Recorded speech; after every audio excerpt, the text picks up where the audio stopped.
कृष्ण चरण कमलेभ्यो नमः।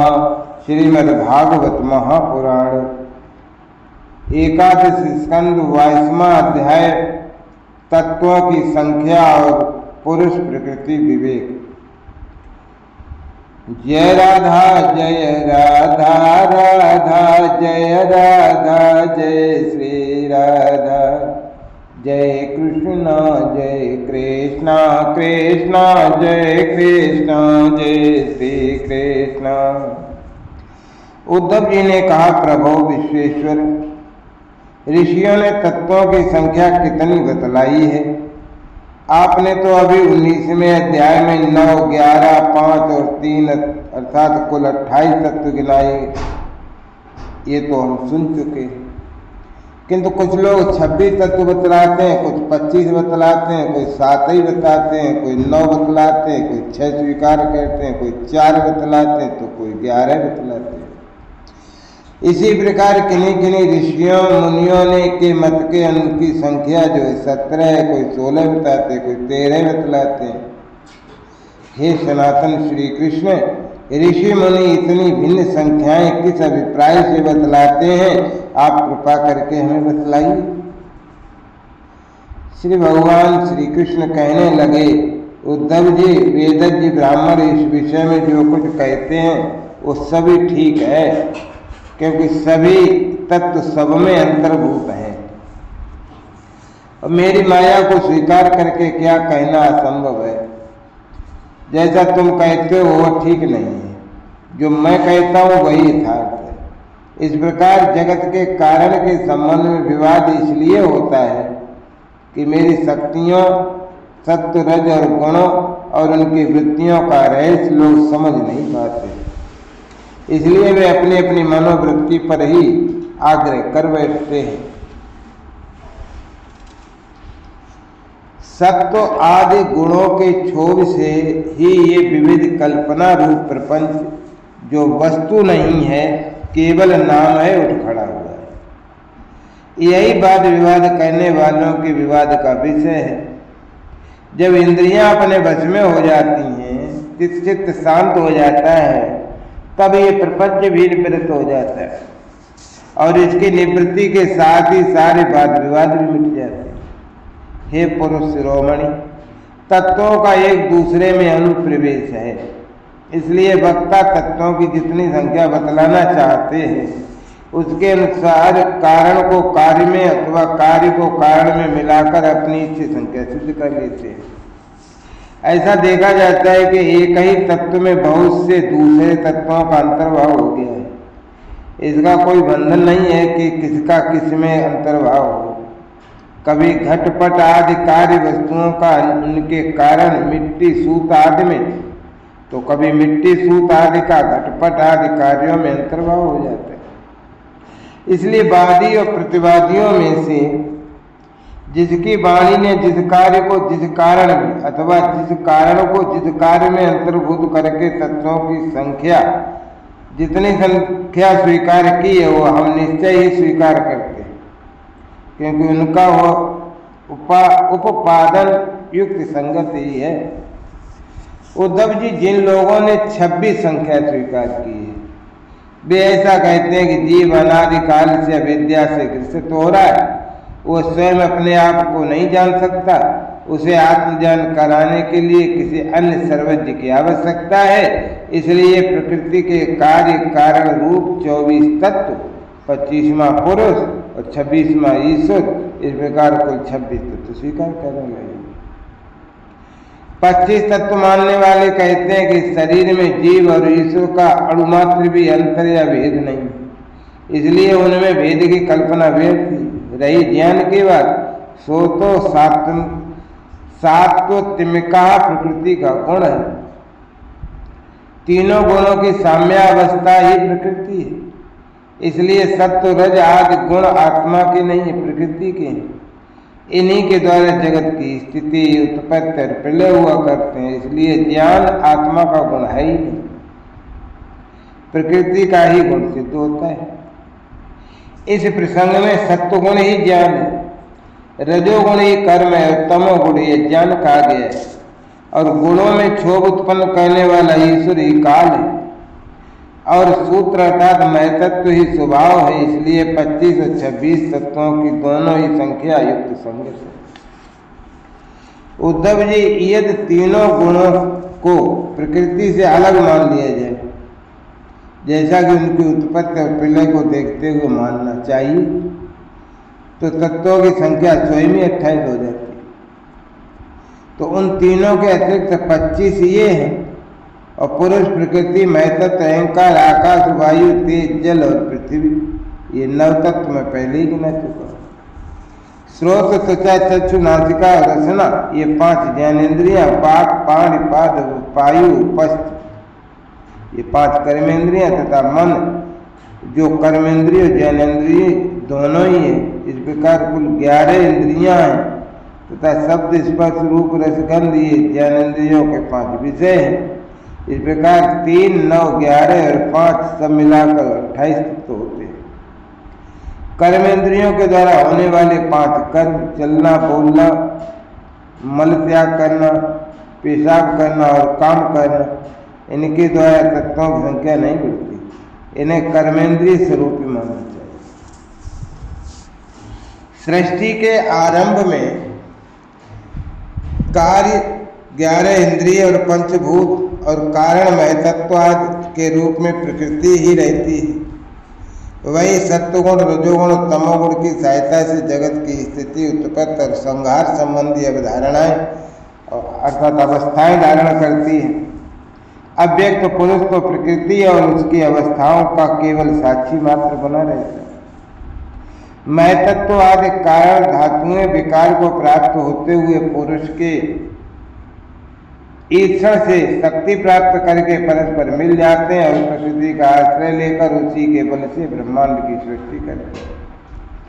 उद्धव जी, जो लोग तत्वों की संख्या 7 स्वीकार करते हैं, उनके विचार से आकाश, वायु, तेज, जल और पृथ्वी, ये 5 भूत, 6ठा जीव और 7वां परमात्मा, जो साक्षी जीव और साक्ष्य जगत दोनों का अधिष्ठान है, यही तत्व है। देह, इंद्रिय और प्राणादि की उत्पत्ति तो पंचभूतों से ही हुई है, इसलिए भी इन्हें अलग नहीं मानते। जो लोग केवल 6 ही तत्व स्वीकार करते हैं, तो वे कहते हैं कि 5 भूत और 6ठा है परम पुरुष परमात्मा, और वह परमात्मा अपना बनाए हुए पंचभूतों से युक्त होकर देह आदि की सृष्टि करता है और उनमें जीव रूप से प्रवेश करता है। इस मत के अनुसार जीव का परमात्मा में और शरीर आदि का पंचभूतों में समावेश हो जाता है। जो लोग कारण के रूप में 4 ही तत्व स्वीकार करते हैं, तो वे कहते हैं कि आत्मा से तेज, जल और पृथ्वी की उत्पत्ति हुई और जगत में जितने पदार्थ हैं सब इन्हीं से उत्पन्न होते हैं, तो वे सभी कार्यों का इन्हीं में समावेश कर लेते हैं। जो लोग तत्वों की संख्या 17 बतलाते हैं, वे अपने इस प्रकार गणना कर लेते हैं कि 5 भूत, 5 तन्मात्राएं, 5 ज्ञानेन्द्रियां, 1 मन और 1 आत्मा। तो जो लोग तत्वों की संख्या 16 बतलाते हैं, तो उनकी गणना भी इसी प्रकार है। अंतर केवल इतना ही है कि वे आत्मा में मन का भी समावेश कर लेते हैं, और इस प्रकार उनकी तत्व संख्या 16 रह जाती है।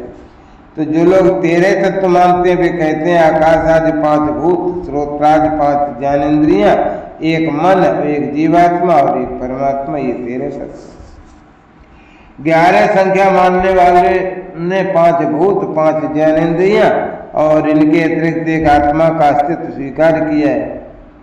जो लोग 9 तत्व मानते हैं, वे आकाश आदि 5 भूत, मन, बुद्धि, अहंकार, ये 8 प्रकृतियां और 9 पुरुष, इन्हीं को तत्व मानते हैं। तो उद्धव जी, इस प्रकार ऋषि मुनियों ने भिन्न भिन्न प्रकार से तत्वों की गणना की। सबका कहना उचित ही है, क्योंकि सबकी संख्या युक्त है, और जो लोग तत्वज्ञानी हैं उन्हें किसी भी मत में बुराई नहीं दिखती, उनके लिए तो सब कुछ ठीक ही है।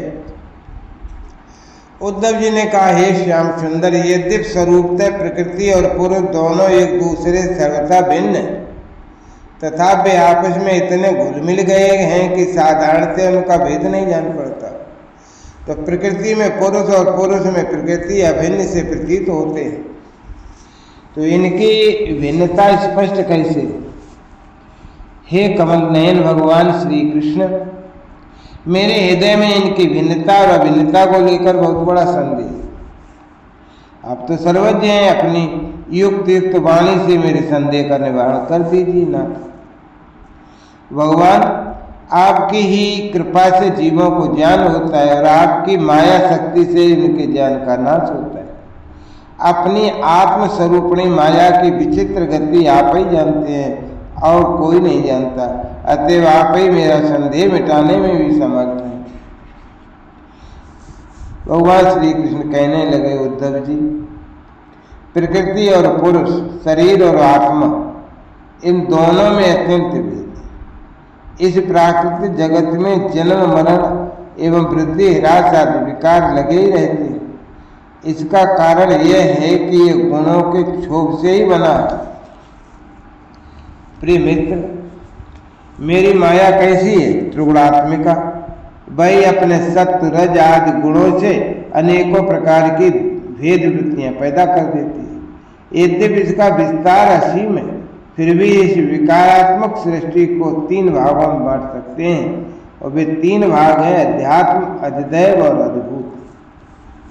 उदाहरणार्थ समझें, नेत्र इंद्रिय अध्यात्म है, उसका विषय रूप अद्भुत है, और नेत्र गोलकों में स्थित सूर्य देवता का अंश अधिदैव है। तो ये तीनों परस्पर एक दूसरे के आश्रय से ही सिद्ध होते हैं, और इसलिए अध्यात्म, अधिदैव और अद्भुत ये तीनों ही परस्पर सापेक्ष हैं। किंतु आकाश में स्थित सूर्यमंडल इन तीनों की अपेक्षा से मुक्त है, क्योंकि वो स्वतः सिद्ध है। इसी प्रकार आत्मा भी उपर्युक्त तीनों भेदों का मूल कारण, उनका साक्षी और उनसे परे है। वही अपने स्वयं सिद्ध प्रकाश से समस्त सिद्धि पदार्थों की मूल सिद्धि है, और उसी के द्वारा सबका प्रकाश होता है। जिस प्रकार चक्षु के 3 भेद बतलाए गए हैं, उसी प्रकार त्वचा, स्रोत, जिह्वा, नासिका और चित्त आदि के भी 3 भेद हैं। प्रकृति से मैं तत्व बनता है, मैं तत्व से अहंकार बनता है। तो इस प्रकार ये अहंकार गुणों के क्षोभ से उत्पन्न हुआ प्रकृति का ही तो विकार है, और अहंकार के 3 भेद हो जाते हैं, सात्विकी, तामसी और राजसी। ये अहंकार ये ज्ञान और सृष्टि की विविधता का मूल कारण है। आत्मा ज्ञान स्वरूप है, उसका इन पदार्थों से न तो कोई संबंध है और न इसमें कोई विवाद की बात है। अस्ते नास्ते है, नहीं है, सगुण निर्गुण, भाव अभाव, सत्य मिथ्या आदि रूप से जितने भी वाद विवाद हैं, सबका मूल कारण भेद दृष्टि ही है। इसमें संदेह नहीं कि इस विवाद का कोई प्रयोजन भी नहीं है, ये सर्वथा व्यर्थ है। तथापि जो लोग मुझसे अपने वास्तविक स्वरूप से विमुख हैं, वे इस विवाद से मुक्त हो सकते हैं। अपने वास्तविक स्वरूप से विमुख हैं, वे इस विवाद से मुक्त नहीं हो सकते। उद्धव जी ने पूछा, भगवान, आपसे विमुख जीव अपने किए हुए पुण्य पाप के फलस्वरूप ऊंच नीच योनियों में जाते आते रहते। अब प्रश्न ये बनता है कि व्यापक आत्मा का एक शरीर से दूसरे शरीर में जाना, अकर्ता का कर्म करना और नित्य वस्तु का जन्म मरण कैसे संभव?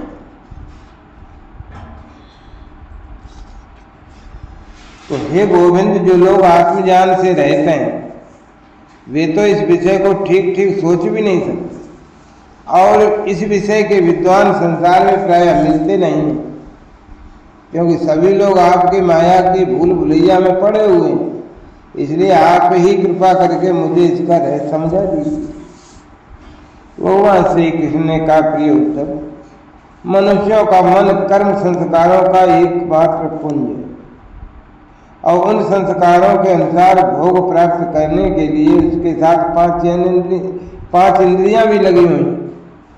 इसी इंद्रियों के शरीर का नाम लिंग शरीर है।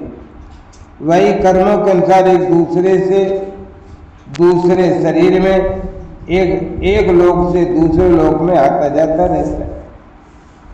आत्मा इस लिंग शरीर से सर्वथा पृथक है, उसका आना जाना होता नहीं। परंतु जब वो अपने को लिंग शरीर ही समझ बैठता है, उसी में अहंकार कर लेता है, तब उसे भी अपना आना जाना प्रतीत होने लगता है। मन कर्मों के अधीन वो देखे हुए सुने हुए विषयों का चिंतन करने लगता है और क्षण भर में ही उनमें तदाकार हो जाता है, वैसा ही रूप बन जाता है। तब उन्हीं पूर्व चिंतित विषयों में लीन हो जाता है। धीरे धीरे उसकी स्मृति पूर्वापर का अनुसंधान भी नष्ट हो जाता है। उन देवाद शरीरों में इसका इतना अभिनिवेश, इतनी तल्लीनता हो जाती है कि जीव को अपने पूर्व शरीर का स्मरण ही नहीं रहता। किसी भी कारण से शरीर को सर्वथा भूल जाना ही मृत्यु ही है। हे उदार उद्धव, जब ये जीव भी शरीर को अभेद भाव से मैं के रूप में स्वीकार कर लेता है, तब उसे ही जन्म कहने लगते हैं। ठीक वैसे ही जैसे स्वप्नकालीन और मनोरथकालीन शरीर में अभिमान करना ही स्वप्न और मनोरथ कहा जाता है। ये वर्तमान देह में स्थित जीव जैसे पूर्व देह का स्मरण नहीं करता, वैसे ही स्वप्न या मनोरथ में स्थित जीव भी पहले के स्वप्न और मनोरथ को स्मरण नहीं करता। प्रत्युत उस वर्तमान स्वप्न और मनोरथ में पूर्व सिद्ध होने पर भी अपने को नवीन सा ही समझता है। इंद्रियों के आश्रय मन या शरीर की सृष्टि से आत्म वस्तु में यह उत्तम, मध्यम और अधम की त्रिविधता भासती है। उनमें अभिमान करने से ही आत्मा, वाय और अभ्यंतर भेदों का हेतु मालूम पड़ने लगता है। तो जैसे दुष्ट पुत्र को उत्पन्न करने वाला पिता पुत्र के शत्रु मित्र आदि के लिए भेद का ही हेतु हो जाता है। प्यारे उद्धव, काल की गति बड़ी सूक्ष्म है, उसे साधारणतः देखा नहीं जा सकता। उसके द्वारा प्रतिक्षण ही शरीरों की उत्पत्ति और नाश होते रहते हैं। सूक्ष्म होने के कारण ही प्रतिक्षण होने वाले जन्म मरण नहीं दिख पड़ते। जैसे काल के प्रभाव से दिए की लौ, नदियों के प्रवाह और वृक्षों के फलों की विशेष विशेष अवस्थाएं बदलती रहती हैं, वैसे ही समस्त प्राणियों के शरीरों की आयु, अवस्था आदि भी बदलती रहती है। जैसे ये उन्हीं ज्योतियों का वही दीपक है, प्रवाह का यह वही जल है, ऐसा समझना और कहना मिथ्या है। वैसे ही विषय चिंतन में व्यर्थ आयु बिताने वाले विवेकी पुरुषों का ऐसा कहना और समझना है कि ये वही पुरुष है, सर्वथा मिथ्या है। यदि वो भ्रांत पुरुष भी अपने कर्मों के बीज द्वारा न पैदा होता है न मरता ही है, वो भी अजन्मा और अजमर ही है, फिर भी भ्रांति से वो उत्पन्न होता है और मरता सा भी है। जैसे कि काष्ठ से युक्त अग्नि पैदा होता है और नष्ट होता दिखाई भी पड़ता है। उद्धव जी, गर्भाधान, गर्भ वृद्धि, जन्म, बाल्यावस्था, कुमारावस्था, जवानी, अधेड़ अवस्था, बुढ़ापा और मृत्यु, ये 9 अवस्थाएं शरीर की ही हैं। ये शरीर जीव से भिन्न है और ये ऊंची नीची अवस्थाएं उसके मनोरथ के अनुसार ही हैं। परंतु अज्ञानवश गुणों के संग से इन्हें अपनी मानकर भटकने लगता है और कभी कभी विवेक हो जाने पर छोड़ भी देता है। पिता को पुत्र के जन्म से और पुत्र को पिता की मृत्यु से अपने अपने जन्म मरण का अनुमान कर लेना चाहिए। जन्म मृत्यु से युक्त देहों का दृष्टा जन्म और मृत्यु से युक्त शरीर नहीं है। जैसे जौ, गेहूं आदि की फसल बोने पर उग आती है और पक जाने पर काट दी जाती है, किंतु जो पुरुष उनके उगने और काटने का जानने वाला साक्षी है, वो उनसे सर्वथा पृथक है। वैसे ही जो शरीर और उसकी अवस्थाओं का साक्षी है, वो शरीर से सर्वथा पृथक है। अज्ञानी पुरुष इस प्रकार प्रकृति और शरीर से आत्मा का विवेचन नहीं करते। वे उसे उनसे तत्व से अलग अनुभव नहीं करते और विषय भोग में सच्चा सुख मानने लगते हैं तथा उसी में मोहित हो जाते हैं इसी से उन्हें जन्म मृत्यु रूप संसार में भटकना पड़ता है। जब अविवेकी की जीव अपने कर्मों के अनुसार जन्म मृत्यु के चक्र में भटकने लगता है, तब सात्विक कर्मों की आसक्ति से वो ऋषि लोग, देवलोक में राजसिक कर्मों की आसक्ति से मनुष्य और आसुरी योनियों में, तामसी कर्मों की आसक्ति से भूत प्रेत एवं पशु पक्षी आदि योनियों में जाता है। जब मनुष्य किसी को नाचते गाते देखता है तो स्वयं भी उसका अनुकरण करने, ताल तोड़ने लगता है। वैसे ही जब जीव बुद्धि के गुणों को देखता है, तब स्वयं निष्क्रिय होने पर भी उसका अनुकरण करने के लिए बाध्य हो जाता है। जैसे नदी तालाब आदि के जल के हिलने या चंचल होने पर उसमें प्रतिबिंबित तट के वृक्ष भी उसके साथ हिलते और डोलते जान पड़ते। जैसे घुमाए जाने वाले नेत्र के साथ साथ पृथ्वी भी घूमती हुई सी दिखाई देती है। जैसे मन के द्वारा सोचे गए तथा स्वप्न में देखे गए भोग पदार्थ सर्वथा अलीक ही होते हैं, वैसे ही हे दासाहार आत्मा का विषयानुभव रूप संसार भी सर्वथा सत्य है। आत्मा तो नित्य शुद्ध बुद्ध और मुक्त स्वभाव ही है। विषयों के सत्य न होने पर भी जो जीव विषयों का ही चिंतन करता रहता है, उसका यह जन्म मृत्यु संसार चक्र कभी निवृत्त नहीं होता। जैसे स्वप्न में प्राप्त अनर्थ परंपरा जागे बिना निवृत्त नहीं होती। प्रिय उद्धव, इसलिए इन दुष्ट यानी कभी तृप्त न होने वाली इंद्रियों के विषयों को मत भोगो। आत्म विषय का ज्ञान से प्रतीत होने वाला सांसारिक भेदभाव भ्रममूलक ही है, ऐसा समझो। असाधु पुरुष गर्दन पकड़कर बाहर निकाल दें, वाणी द्वारा अपमान करें, उपहास करें, निंदा करें, मारें पीटें, बांधें, आजीविका छीन लें, ऊपर थूक दें, मूत दें, अथवा तरह तरह से विचलित करें, निष्ठा से डिगाने की चेष्टा करें, तो उनके किसी भी उपद्रव से क्षुब्ध न होना चाहिए, क्योंकि वे तो बेचारे हैं, वे तो बेचारे ज्ञानी हैं। उन्हें परमार्थ का तो पता नहीं, परंतु जो अपने कल्याण का इच्छुक है उसे सभी कठिनाइयों से अपनी विवेक बुद्धि द्वारा ही, किसी बाह्य साधन से नहीं, अपने को बचा लेना चाहिए। वस्तुतः आत्मदृष्टि समस्त विपत्तियों से बचने का एकमात्र साधन है। उद्धव जी ने कहा, भगवान आप समस्त वक्ताओं के शिरोमणि हैं। मैं इस दुर्जनों से किए गए तिरस्कारों को अपने मन में अत्यंत असह्य समझता हूँ। अतः जैसे मैं इसको समझ सकूं, आपका उपदेश जीवन में धारण कर सकूं, वैसे हमें भी बतला दीजिए। हे विश्वात्मन, जो आपके भागवत धर्म के आचरण में प्रेम पूर्वक संलग्न हैं, जिन्होंने आपके चरण कमलों का ही आश्रय ले लिया है, उन शांत पुरुषों के अतिरिक्त बड़े बड़े विद्वानों के लिए भी दुष्टों के द्वारा किया हुआ तिरस्कार सह लेना अत्यंत कठिन है, क्योंकि प्रकृति अत्यंत बलवती है। इति श्रीमद्भागवते महापुराणे पारमहंस्यां संहितायां एकादश स्कंधे 22 अध्यायः। श्री सद्गुरुदेव भगवान की जय। श्री राधा कृष्ण चरण कमलेभ्यो नमः।